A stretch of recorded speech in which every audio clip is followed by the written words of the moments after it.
nakties tamsa gaubė Getsemanės sodą. Jėzus mirtino sielvarto apimtas parpuola ant kelių maldoje.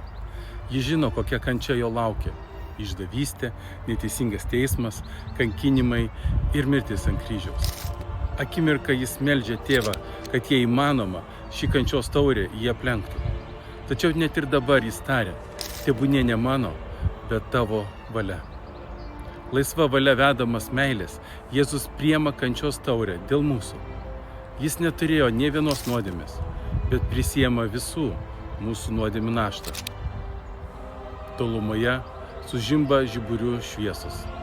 Artėja išdavikas su kareiviais. Jėzus pakyla, nušluosto krauju permurkusi prakaitą nuo kaktos. Jis pasitinka Judą, kuris klastingų bučinių jį perduoda į priešo rankas. Apaštalai išsilaksto, palikdami jį vieną. Sargybiniai suriša Jėzų ir nuveda. Jis nesipriešina.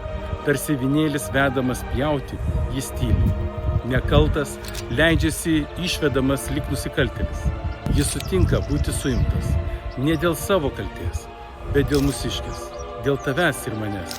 Jis pradėjo šį kančios kelią.